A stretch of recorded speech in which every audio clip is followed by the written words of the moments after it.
the theme, and I'm streaming this, and you can type in chat if you want to participate. I'll open this to the floor, and then I will, everybody can chime in. I will try not to interrupt people, and I will get A+ for trying and not succeeding. So Hyan, welcome, and I'm going live now. I don't know, I don't hear Shyla. I don't know if your mic is muted, but we're here live in Sansar. So let me welcome to the Drax Files Book Club. My name is Drax Dupre, and today's theme is epics. And I don't know why I thought of epics. It's interesting. We all know that multi-million bookseller, a guy who sold 17 million books over his career, is coming to Sansar. His name is Ted Williams, and I have actually put that in my calendar. When should I start reading with his Austin Ard trilogy, The Dragonbone Chair? The first book has 800 pages, the second book has 900 pages, and the third one I think clocks in at 700, and then the two new books that he wrote are each, I think, 850. So I enjoy long books, but I'm also terrified that because I do want to be prepared when I interview an author. But I will turn this around and we'll talk apps, and I think Daisy did the same thing. So I want us to share these anecdotes, what appeals to us with epics, and I'll shut my mouth in just a minute. Hyan, you can talk you can chat in chat, in text if you don't want to use your voice. That's totally fine. Just chime in, and I'll occasionally glance at the chat, and then I will read it out loud. Now, one thing that gave me pause with Liz Jensen, who I admire very much, we interviewed her. She's a best-selling author of very tightly plotted thrillers. They are extremely tightly plotted, very economical, psychological thrillers, including the best book ever written, The Ninth Life of Louis Drax, because it has my name in the title, but okay, that joke is getting stale. But she said in the interview last time, she said, oh, maybe the time of the novel is over, let alone the epic. We're moving to shorter forms. And I have nothing against shorter forms. I actually think poetry, very short poetry, concise poetry, can be extremely transformative and stay with you for a very long time. But at the same time, I personally prefer worlds so that they never leave me. Another author that is coming has said she left the book The Grey House, which we read, which clocks in at 900 pages, right, or something like that.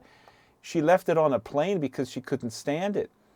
Ksenia Anske herself, someone who plots very tight psychological stuff. So I'm going to turn it to you guys. Let's start with Daisy. Your thought on epics. How did they influence you as a reader and writer growing up? Feel free to bring up the Lord of the Rings. I think that's the that's the elephant in the room. The other one is, of course, Game of Thrones. We don't have to, I shun television, but we can mention it. That's fine. I took my pills, so I'm not going to freak out about it. Everybody's talking about Game of Thrones, yeah. So Daisy, what appealed to you, if anything, about epic world building? And I guess I'm confining it sort of to the fantasy sci-fi genre, I guess. I mean, epic could also be Russian literature, war. Yeah. Well, it could be, War and Peace and other things, or even Thomas Mann, the Buddenbrooks and other things. But let's probably historical, historical epics. Yeah, basically, distancing yourself to some degree, I think, from the present. I suppose it's building another world, isn't it? The appeal of building another world. That's the appeal, right? That the world from the world that you currently live in. Although I think in a lot of cases, a lot of these worlds, the appeal is, you familiarise yourself with the characters. Then you get to follow their whole lives. The huge amounts of. It's quite nice to be able to follow certain characters that you've got to know almost like friends, and just keep following. They're them, your friends, exactly. Right. Yeah. So I think there's that as well. Although, as I was saying the other day, if you're talking about settings and characters, you're really talking about the same thing, because particularly if you're talking about an epic where the world has basically become a character. Right. So you're really talking about a character, whether you're talking about the world or individual characters. I think it's losing yourself in that character, in those characters. I think, yeah. The world becomes a character, and I think so. Yeah. absolutely. And the other thing that you said, I think, is really to the point that once you make friends in this world, you don't want to lose them. You don't want to lose those friends, so you don't mind. I mean, this is also serialized fiction. There's a German sci-fi series, Perry Roden. Probably you guys don't know it, but that came out. God, I should know it. I think it started in 1971. There was like these little booklets, these little novellas came out every week, right? There were like 65 pages in like a magazine type, thin paper, small, and they were pulp. They were not really highly regarded in the beginning, but that's been going on since 1971 every single week, and these guys plotted 100 of these little novellas are combined to like a cycle. And so this is not just willy-nilly write something and then come up with something the next week and so on and so forth. This is also really kind of planned out. So this is a similar thing.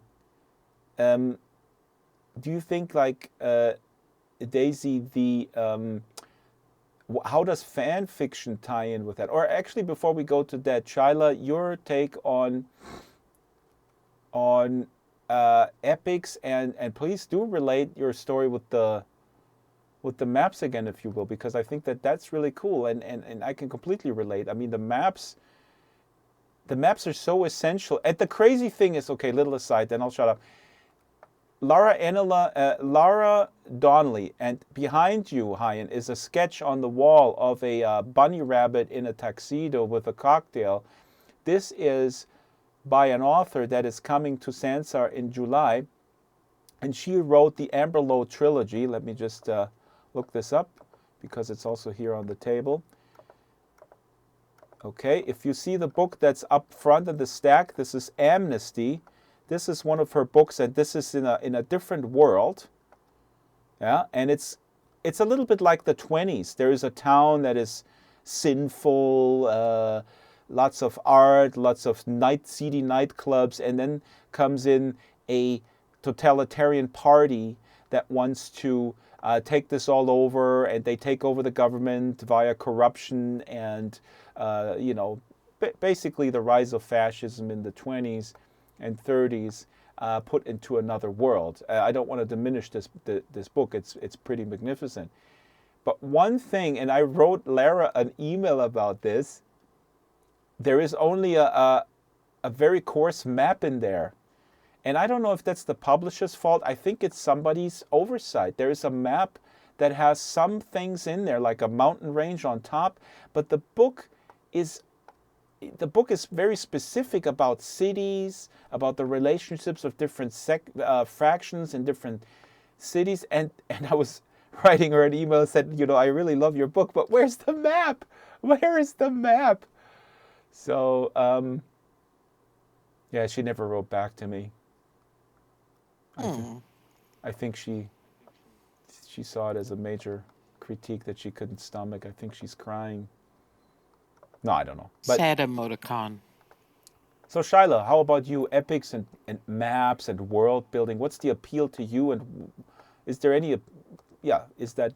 Well, when I was younger, of course, epic scared me, right? Because it was so much to read, and I had a hard time reading. So, and I read really, really slow, and to tell a class to do 30 pages a night, it might take most kids 30, 40 minutes, and it would take me like an hour and a half, 2 hours. Yeah. And, to read it and digest it, and so, But I do remember as a kid too. I, I don't know. I think I read Isaac Asimov's The Trilogy, Oh, the Foundation trilogy. Mm-hmm. The Foundation, right? So I read that as a kid, and I remember my mom couldn't get me out of that book. Mm-hmm. I didn't want to watch TV. I didn't want to eat. I didn't want to do anything. I just wanted to read that book. So I was very fond of that. And this is more a novel, but it was a big book for me Oh to yeah, take on. yeah. Not the trilogy, the next selection. But the next selection is more novel, but it was big for me to take on, and that was Michener's Hawaii. Oh my God, we have a mind melt. As you know, my wife is from Hawaii, and we got from a friend when we moved here. She got her the James Michener Hawaii book, and I just had it. I was cleaning the bookshelf this morning, dusting it off, and this book came into my hand, and I have it. And I go like, wow, I really kind of want to read that. But that's massive. That's like 800 pages or something. Yes, but I think I don't think it's still a novel though. But Yeah. and I remember I had it in paperback and I couldn't put it down. I would go to bed, and instead of reading for 10 or 15 minutes, I would read for an hour or two because I love stuff. So, and I can't tell you much about that book anymore because Mm-hmm. that was so long ago that I read it. But those were the two, when you said epic, those were the two that kind of popped out that I remember reading. Everything else I read, my preference was to read comic books. But Shaila, I think this is an amazing story because isn't that kind of living proof that again, I mean, reading is hard, even for somebody who's able-minded, whatever, doesn't have any type of learning disability or any hardship in learning to read. But what you're just describing is, I'm not saying that this would work every time, but basically, like with everything else in life, if you see this is worth it, then you're taking on the task, the hard Yeah, and stuff. back then there weren't audio options. Mm-hmm. I mean, if I wanted to read the trilogy, I had to read the trilogy. Mm-hmm. And I think the reason I did read these two books was because from the beginning they pulled me in. Mm-hmm. What's the And Hawaii one? Is it? It's fiction, is it? It's not history of Hawaii or no, something. it's not History of Hawaii. It's fiction, but Michener, Always uh, he's yeah. Go ahead. I'm gonna look him up actually. yeah, he puts in little historical tidbits and describes things from a historical perspective, but it is a novel. It's not a fact. It's fiction. I shall Google. I wonder if I'm reading this here. James Michener was an American author of more than 40 books, most of which were fictional, lengthy family sagas covering the lives of many generations in particular geographic locales and incorporating solid history. So in a way, maybe the grandfather of historical fiction, I guess. Maybe we could Yeah. put him into that. Yeah. So he took a geographic location, researched the history, and then added some fictional drama and inserted that in there. So that's pretty cool. I mean, we have several books on the Well, and shelf. he would go. He didn't have history just for the sake of history. Mm-hmm. There were characters in that history, and those characters would evolve generation to generation. Mm-hmm. Mm-hmm. So you would go from history, I don't know if they went to current day, I can't remember, but you would go through and come closer. So that's what I think was really cool, was to integrate the whole storyline into this history. That is awesome. And I'm reading here also, for example, he wrote a book called Alaska and one called Poland. And for example, Poland, inspired by his travels in Poland, this Michener novel examines Polish history and culture from the 1200s up to the 1980s. And so these are pretty. I mean, these definitely qualify as epic for sure. 1,136 pages, it says. What? Which one? But Why? I was reading it thinking, oh, that sounds interesting. I said, maybe I'll put it in my TBR. Then I read 937. 1,136 pages. I thought, maybe I won't put it in my TBR. Yeah. Otherwise, the Goodreads algorithm is saying Daisy is not finishing her reading. Has read half a book this year. See, but this is what I find so sad, and we talked about this too, and I do want to touch on it, because we live in this metric obsessed world. We live in. I mean, I'm not immune to this. We live in a world that is sort of obsessed with these accomplishments, these milestones, and I have nothing against sort of reading challenges, but and Tom Hillenbrand, who I interviewed here too, is a German author, very successful with crime thrillers and also 2 sci-fi novels. He also said, people do look on Amazon. They look, okay, I'm going on vacation. I have 2 weeks on the beach. And I said, so what in your mind, what do they look at? If they look at Amazon recommendations or whatever, they look at 2 things. They look at the reviews, yeah. They look at the first 2 or 3 reviews, and then they look at the page count. And so, and so if some asshole is spamming the reviews, and they're like, this shitty piece of shit is not even worth a toilet paper, and then then it's 900 pages. That's a death sentence. It's true. Yeah. Well. The other thing you mentioned a couple of authors that you're going to do interviews with, and that they write tight. Mm-hmm. They write tight. I would argue, despite the length of Hawaii, that Michener writes pretty tight. Yeah, and again, I mean, it's not mutually exclusive.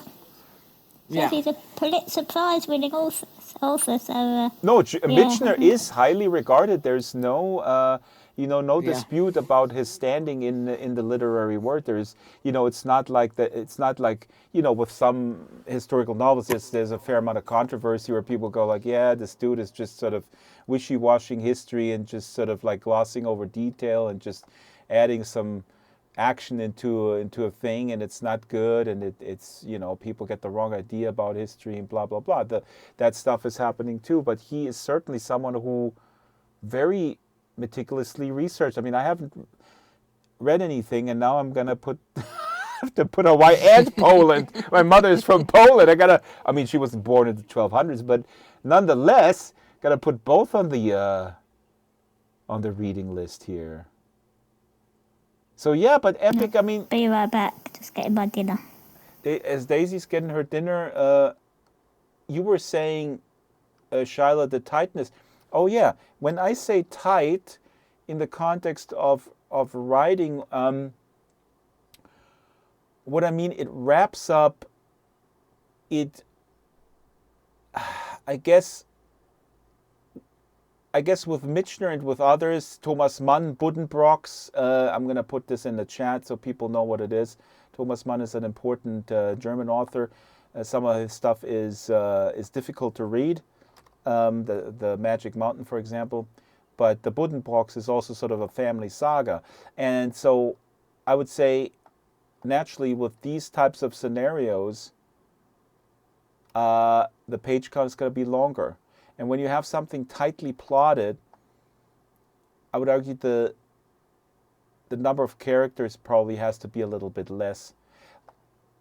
But I wonder, Shyla, I mean, this is really fascinating. So were your parents surprised? I mean, were your parents like, wow, she's reading, what's happening? Or did they not notice? By the way, you're sitting inside the microphone. And this is a good reminder for me that I need to put out your size microphone, which I owe you. I apologize. Okay. I'm back, by the way. Good. Here, I'll sit here right in front of you. Good. Yeah. On the wires, so anyway, I don't recall much reaction. My parents were divorced when I read the trilogy, and I think I was a little older when I read Hawaii, so I may not have even been at home. So So it would have really been my mom, and at the time her life was pretty hectic. So it might have just been a godsend that instead of me getting in trouble, I was actually getting into a book. Yeah. And that's what every parent was, they don't admit it, but what they really want is these real book nerds, because then they don't go out in the street and get beaten up and stuff. And I wanted to say this too. We were talking about the tight authors, and I'm sure they don't write anything this short, but I do think there are a lot of really good short stories out there. And I was Oh, yeah. wondering if we want to read something like Steinbeck short story. Oh, actually, that is awesome. And I would like to read The Pearl. I would love to read The Pearl, and I would read it for you guys, or we can change it, whatever you want, Shyla. I mean, I'm sorry, I'm cutting you off, but you can decide something. My vote is The Pearl. Look it up. The Pearl is 90 pages.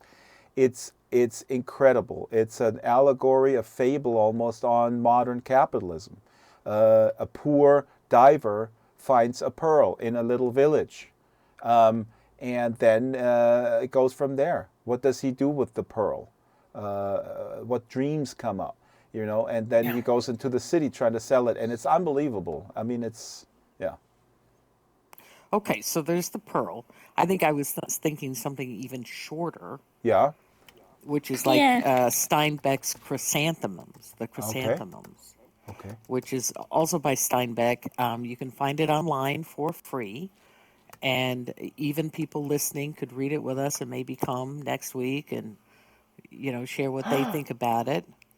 I love it. I'm looking it up right now. The Chrysanthemums is a short story by American writer John Steinbeck. It was first published in 1937. The story opens with a panoramic view of the Salinas Valley. Yes. Oh my God, is that not fitting to do this here at 114 Harvest? Jesus. Yes. The Lord. Oh my God. We just now finally gave it away with all these things for the houses. Now the fans are going to, in droves, they're going to go down and knock on the door and say, is Shyla home? Where's Daisy? She getting her dinner? Hello? Where's Drexter? There's a dude throwing pizza. Who is that? Oh, no. We got a pizza thrower. He's a hit and run, man. It's a hit and run. Also, by the way, the Nebula Awards were just actually handed out. The Nebula Awards, actually, I don't know. Oh, it's Fire Goat. Yeah, Fire Goat Gaming.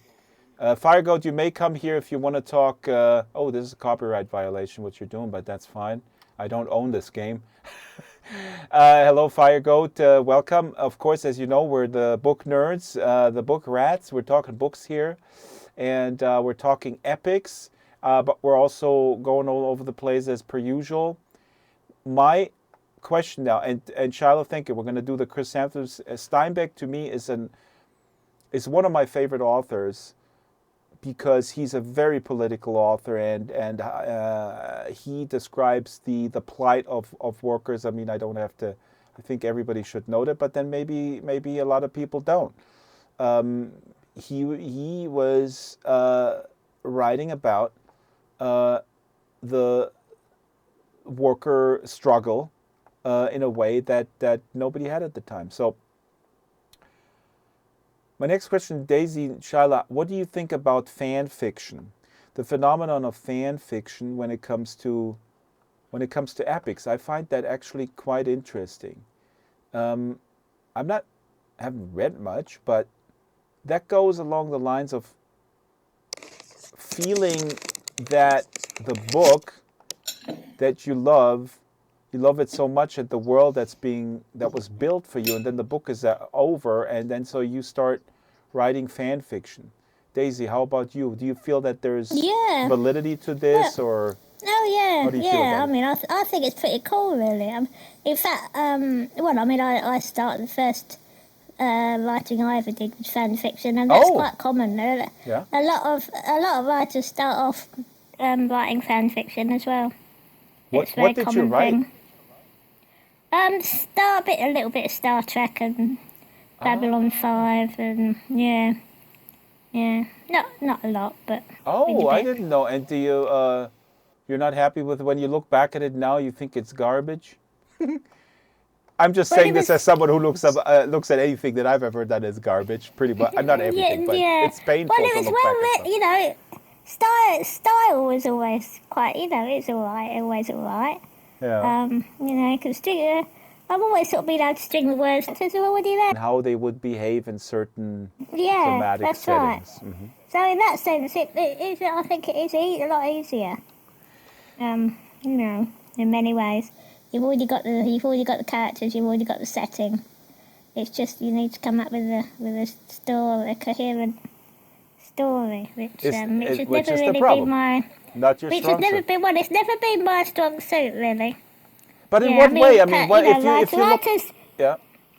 Writers generally start with something they're good at. You know, some people are just natural storytellers, and other people are better with character or whatever, which is probably true of me.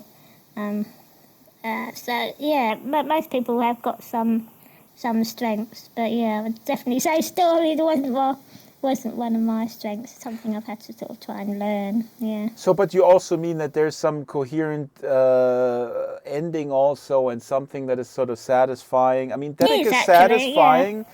By way of creating a world. So you're immersed in that world, and you're immersed with the characters. You're living with them. It's almost like you're staying at a boarding school, or you're staying like with a student exchange, and you're getting the glimpse of this family, and then you go home, and that's kind of satisfying in and of itself. But the short story always has to deliver with some sort of twist or something. No? Well, you need to get more into the same amount of words, you know, the small amount of words. Exactly. You need to set the scene. You need to put. You know. No, I mean, Daisy, this is actually quite interesting. As maybe next time we're going to read some short story. Hello, Tiki. Come on in. We're talking about books here. Don't be afraid. Books don't bite. Fire Goat is putting them into a pile here. He's getting ready for some book burnings. That's not even that funny, actually, because they actually did that a few decades ago in my home country, and yeah. Fire Goat, chime in any time about books, but the topic is books. The topic is epic. If you have nothing to say about books, then you gotta keep that mouth tightly shut. I have turned into an authoritarian. While you were gone, I have turned into an authoritarian leader. Yeah. I find short stories are easier because you don't have to. You can have your idea and you can write it out, and you don't have to stretch it so much. You can get right to the nitty gritty. Mm-hmm. And with novels, there's times where when you're writing a long story, you'll have to find like a filler, and you'll even. I find you'll have like. There would be easier times to run into, I guess you would call it, like a blockage or writer's block. And then you just sort of describe for 100 pages that somebody goes to the bathroom, or in a fantasy setting that they gut some chickens, and you describe that. But that's the thing. It's interesting this is what you said about... Daisy, 1 second. I just want to finish this thought. But that's something that I would argue as a fan of these things. And again, I mean, I'm looking forward to Tad Williams' Dragonbone Chair Austin Art trilogy that I want to read before he comes to the interview. But I would say what you're describing, Fire Goat, as possibly a filler. If I love the world, and if I love the characters, I don't mind, having their mundane day described, I guess, is what I would say. Yeah. I mean, it depends how awesome these characters are, how I connect to them, and then sorry, Daisy, go ahead. Next, Daisy. Fargo was talking about that idea, short story based on an idea. Mm-hmm. I mean that is one of the key strengths, I think, of short stories, and that's why there's so many science fiction stories that are short, because you can it's really well suited to just developing an idea as opposed to a whole load of characters and a whole load of setting and plot and everything. If you just got an idea, which so often science fiction is the literature of ideas. You can just develop it you might only need a short story really to to lay it out, rather than a complete epic. I think that's why a lot of science fiction doesn't really lend itself to epics. I agree and disagree. Where is the book? Where's the three-body problem? And by the way, I know, Daisy, you wanted to tackle the three-body problem, but there is an audiobook which is free on YouTube. So, folks, the three-body problem classifies as a sci-fi epic. I agree with you, Daisy. The ideas, in a way, science fiction lends itself probably to shorter forms, but there are exceptions from the rule, and I don't know, where is the three-body problem? God, such a mess here. Infinite Gist. Wait, I'm going to get to the point here because, hey, Fire Goat, this is my spot here. You got to go to the side. Goodbye. Here, go over there, please. The three-body problem, where was I? Shorter stories. So, first of all, the three-body problem by Xijin Liu from China is absolutely mind-bogglingly insane. If you have an idea and you want to get it out there in sci-fi and you have kind of a mind-bending idea, then it's probably the short story, the novel is the form that you... Oh, look, Fire... So, here's the thing. This is an exclusive. I wrote one short story in my head in high school, and I'm going to give away the plot to you guys. And maybe that was written elsewhere. It was about a kid who was bullied at school a little bit. He was overweight, and he had a hard time in school. And he was just sitting there, and he was going through his mundane day. The teachers were mean to him. The other kids were mean to him. That was my short story idea. And then, all of a sudden, what turned out, and I didn't know how to get from A to B, but you know what the payoff was, Daisy? What's that? This kid was in fact the heir of a huge intergalactic king, and his father had created the Earth and the solar system and the entire world and the human race just for his birthday. But his birthday was as long as a human life. So he had to go through his entire life, and his father thought this is the best birthday gift ever. But then the kid grew old and died and was totally miserable, and then basically came back to realizing, hey, wait a minute, I'm not a human. I'm actually the prince of this intergalactic super race, and say, hey, Dad, what was that all about? He says, happy birthday. And the kid says, you're an idiot, Dad. I hated this birthday gift. So those were my ideas. Those are not bad ideas, right? If I would pitch them to you, if you were an editor. What would you say if I pitched them to you and you're an editor? What would you advise me to do next? I don't know. Well, you need to write them first of all. Daisy is right. Can't you write it for me? Pitching me ideas if you haven't actually written the book or the story. Oh my gosh! I mean, the truth is that the truth about writing is that any idea can be made into a good story if you're a good enough writer, you know. Right. I think that whole thing we just did there, where you asked what would be the next step, this completely explains why you're the director. Wait a minute. Right. Wait a minute. I do see my wait. Don't pigeonhole me in this, because this is I do write. I do plot this stuff. Yeah. So I would see myself as an I mean, you know, I'm an independent filmmaker in the sense. I'm not No. Yeah, but like let's take the documentary. I did transcribe every single interview, and then I plotted out everything. I mean, I have 3 notebooks of hundreds of pages of each one of the interviews that I did for the movie, and then I shuffled them around and arranged them. I mean, there's a documentary, but I know exactly what you're saying, Shyla, but I wouldn't see myself as a director. I'm more like an independent filmmaker, somebody who, like an auteur who does both things. That is true. A director would sort of like, hey, I got a great idea. Here's A and here's B. Can some, 10 writers get me from A to B right now? Exactly. No, that's... Exactly. And that's after the full script is written. Yeah, but a lot of people, I mean, writers always laugh when people talk about ideas because it's, it's Yeah, true that exactly. a good No, that's idea can help. yeah. But I mean, as I was just saying, it's most of what goes into a good book it's got nothing to do with the idea that it's based on. No, That's a very relatively small part of it. Daisy's also Yeah. making the point because I guess what we're making the point here is that there's someone sitting there and go like, oh, cool. And then somebody else does the legwork. And I guess, Daisy, you're saying the writers laugh when somebody have an idea. Like, oh, I have a million ideas, but I don't know how to execute them. I'm struggling with the execution part of it. It's the execution that takes the skill and it's the difficult bit and the clever part. There's millions of ideas out there and you don't even need a good one to write a good book. But that's an interesting point. First of all, Fire Goat, if you don't mind, please do your shenanigans outside. If you're bored, please do that outside because we're streaming and I do want to keep a certain decorum. Here, thank you.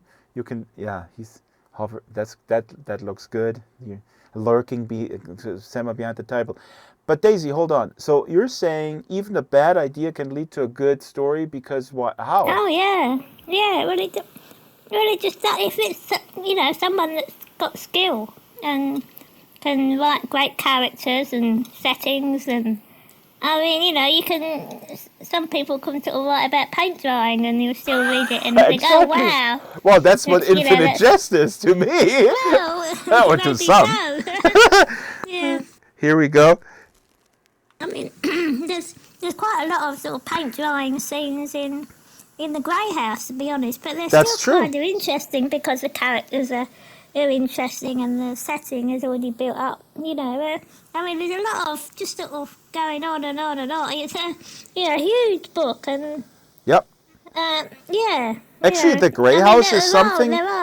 At some point, I really thought, and I mean, I read big books, but at some junctures here with the Grey House, I honestly thought like, I'm not sure if I can get through this, but then I stuck with it and I go like, this is amazing. And now that it's over, I feel like I never want to leave this Grey House again. And that's what a good epic, I guess, does. But then it's almost like when I listened to Daisy, I was thinking like, okay, if writers think like, okay, I don't have a really compelling idea. Let me just stretch it into an epic and disguise that I have no ideas. I can at least sell 3 books. That's what Isaac Asimov thought with the Foundation trilogy. No, I'm just kidding, but the answer to everything is 42.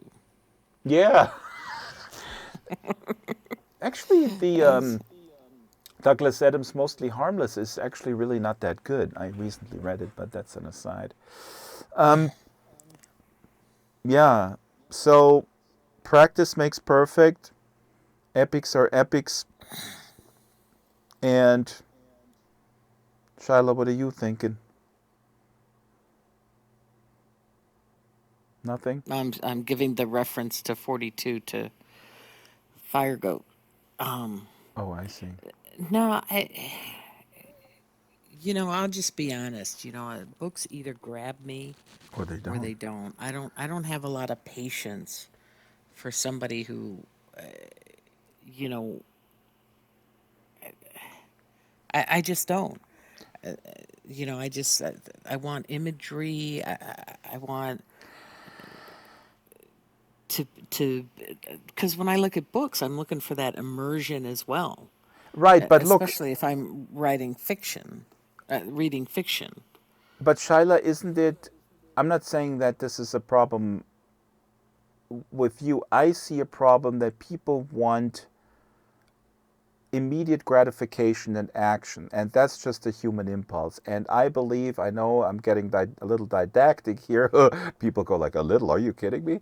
That I find it rewarding if you invest. Sometimes you got to invest a little bit of time that, that the reward is bigger at the end I guess is what I'm saying, rather than the fast stuff. I know that's not what you're saying, because when I look at, again, James Michener, this is a sprawling family saga type approach of stuff. So that's appealing to you, obviously.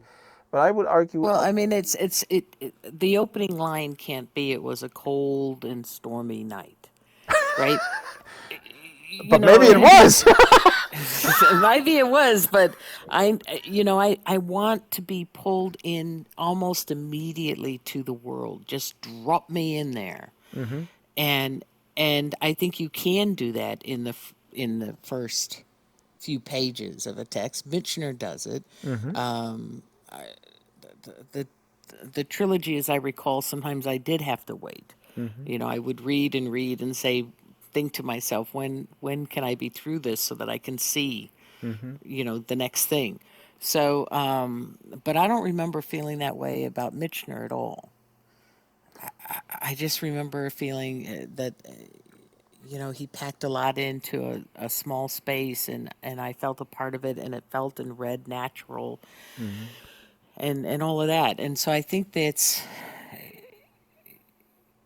I think, and I think a lot of it is just personal too, like what my personal likes or dislikes. If you're going to put me, as Michener did, on slave ships, from the first paragraphs, I take an interest because I like that history, right? And I want to see what's going to happen to these characters, and I think,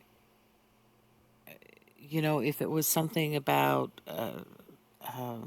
engineering or I something, was just going I to say might car not. mechanics, like the world Yeah, of car I might not feel mechanics. the same way. Yeah, so Or I see what you. tennis.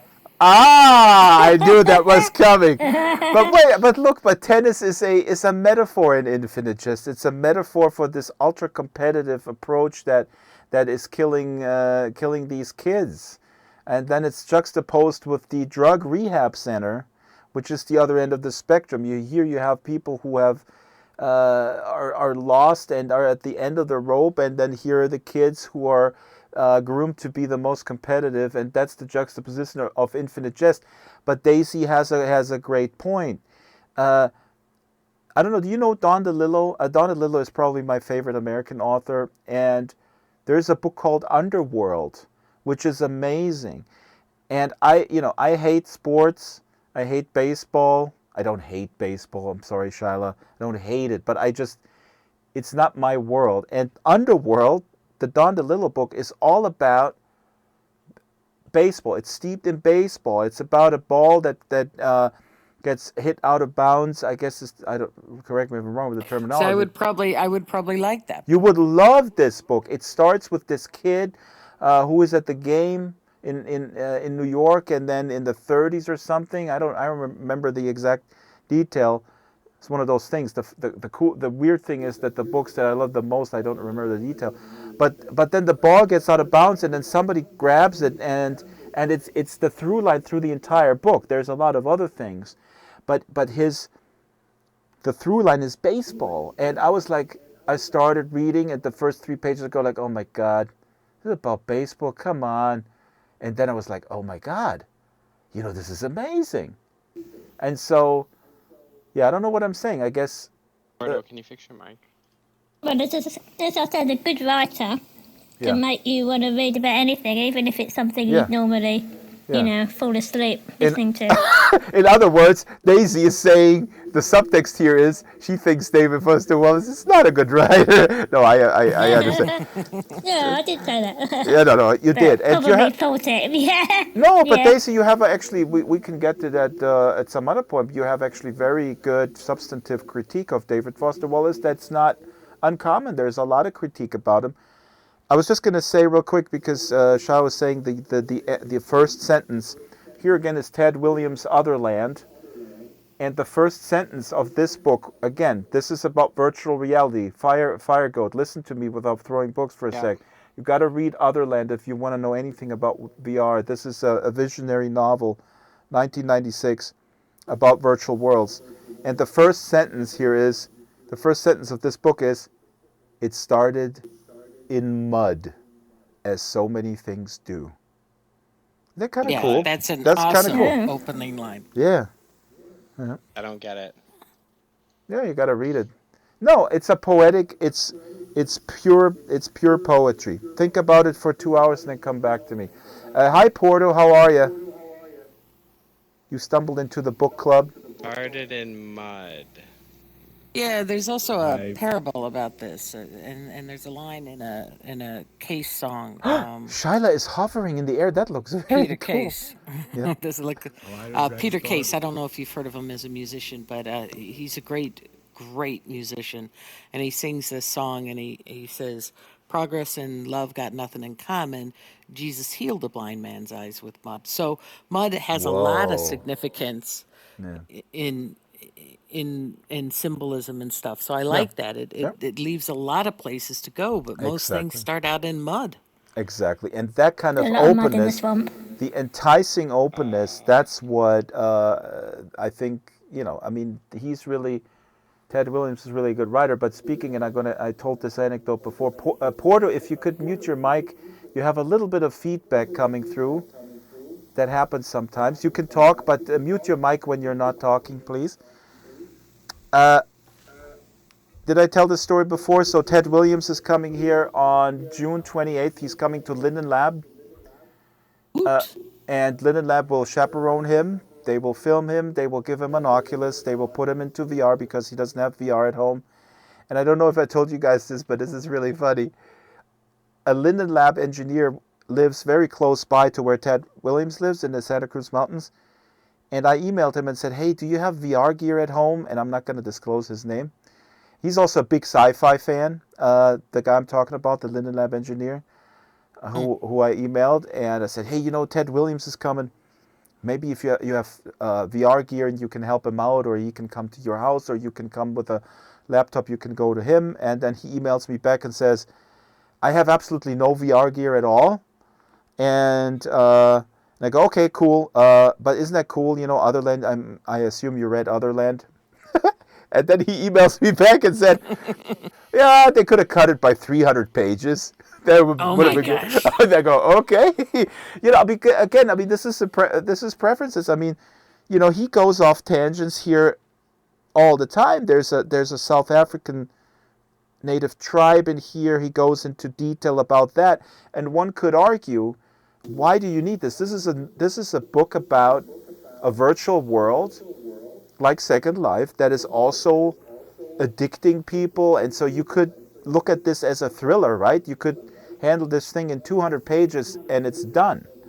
But I am really happy that whoever published this in the first place didn't convince him to do that, or he was like, you know what, you're not going to cut out my detour into South African tribes. So yeah, guess it's also all a matter of this kind of power play between a writer and an editor and a publisher. I'm going to look at the chat briefly, what the kids are doing. Nobody's chatting. Could you please mute your mic, Proto? Because you're feeding back a little bit. Oh, it's chat gone. That's odd, that's it. Vanished. I haven't got anything in chat now. Yeah, the chat is gone. Earlier. It's all gone. That is weird, yeah. Well, the social services have been disconnected, I guess, again. I guess so. Yeah, so let's wrap it up here. For next week, we're going to read John Steinbeck. And how should we read it, Shyla?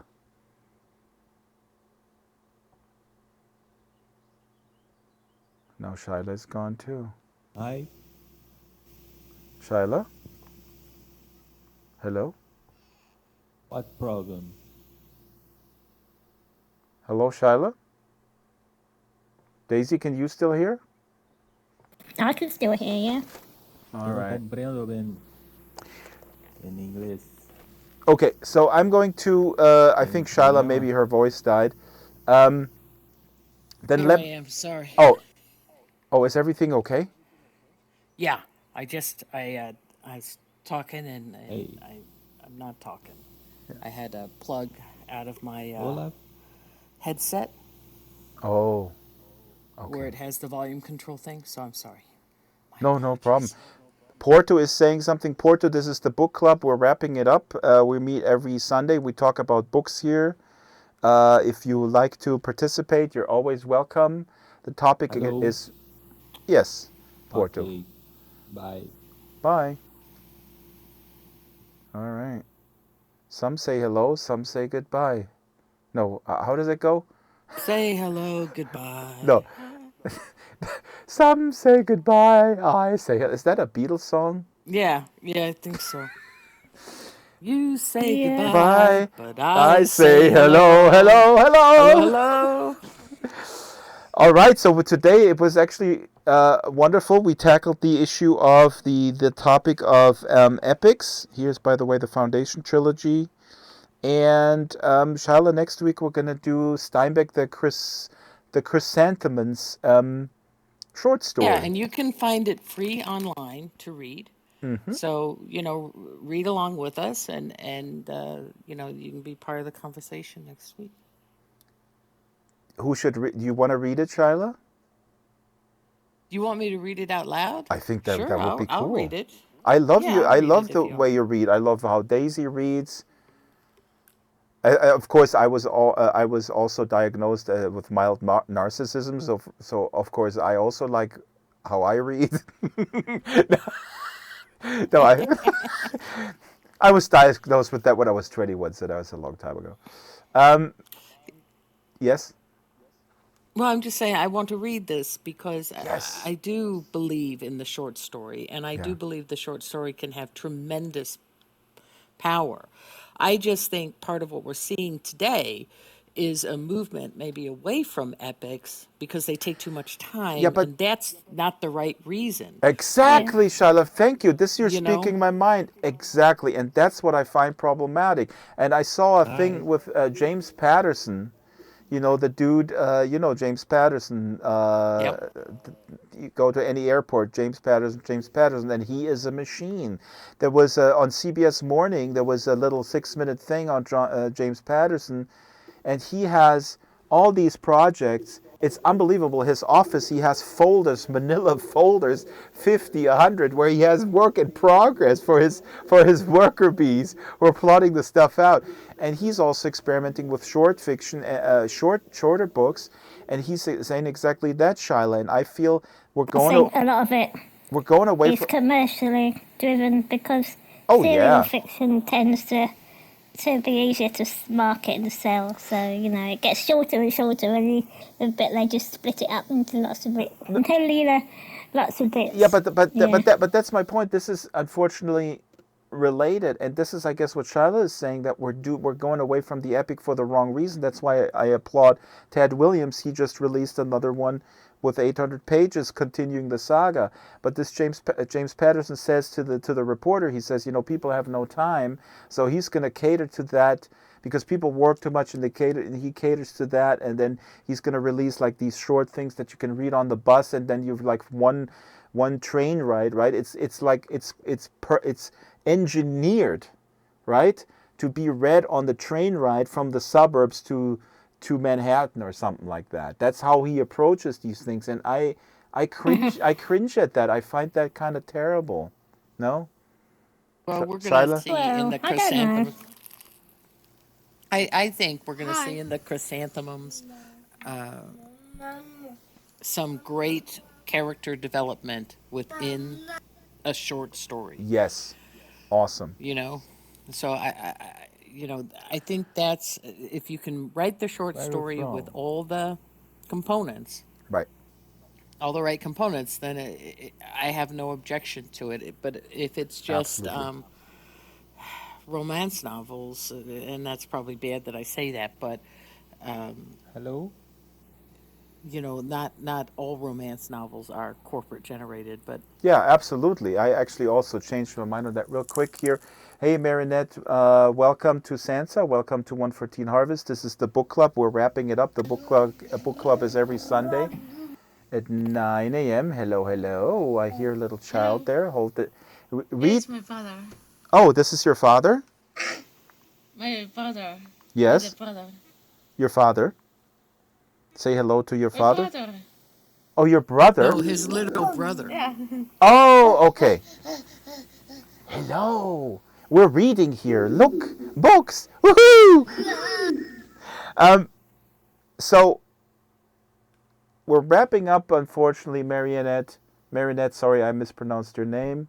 Please come back and check the events list. We have a lot of events. On Wednesday, we have open mic where we tell stories. And so this get-together today is specifically about books. Do you read books, or do you like books? Or? Of course, I'm reading. Very nice. I do love books, Then you are allowed in here. No, other people are allowed in here too, of course. Where are you from? Estonia. Estonia. Wow, this is the first person from Estonia. Welcome. Wow. This is very cool. We're a very international community here. This is wonderful. Thank you for coming and welcome to Sansa. Welcome to 114 Harvest. This is Shyla here. She's a super gecko. She's little sometimes. And this is Daisy. She is big. She's an alligator. Greetings. She might eat you, but maybe not. No. No? No. And this is... my distant relatives come from Lithuania, not that far away. Really? Oh. Yeah, my great-grandparents come from Lithuania. This is Labencore, and this is Porto. Hello, Porto. Porto is new here as well. And so you can see all these books are throwing around. We were reading this book from a Russian Armenian author, Mariam Petrosian. Be sure to mention. What should I mention? New popping. Oh, new popping. Here we go. This is a book we've recently read. Some people are still reading it. It's absolutely mind-bogglingly crazy. You gotta. It's what? You stole my book! Ah! She stole my book. Uh-oh. Give my book back. Well, actually, I have multiple copies. Also, yeah, that's right, Shyla, good reminding me. On Thursday at 8 o'clock Pacific time, we meet for new popping for new people, and there's a lot of new people, and we talk about, like, we help people out. Are you fairly new to Sansar? No, it's been more than a week in here, so... That's good. Yeah, that's still kind of new. We've been here for years. We're old. We're little geezers. Yeah, we're all ready to die. Then you can inherit all these books. You can speak for yourself on that. Shyla, you're a gecko. Don't speak to me. Geckos don't speak. Oh, God. Look, we have a raccoon outside. Who is this? Who is this? Amori. Amori. A raccoon. I need to get the exterminator here. No, raccoons are very welcome. Hello, Amori. Hi. So I'm going to say goodbye to everybody. You can stick around and explore. But also we're streaming, so I'm going to end the stream. Thank you, everybody. Shyla, Daisy, Porto, Laben, and Marinette. Okay. And we're... Thank you. Please join the Discord. If you walk out, you will get a prompt in local chat with a Discord invite, and then you can join the 114 Harvest Discord, and you can connect with the others as well. All right, next week, Steinbeck. That is very cool. Goodbye, everybody. Goodbye.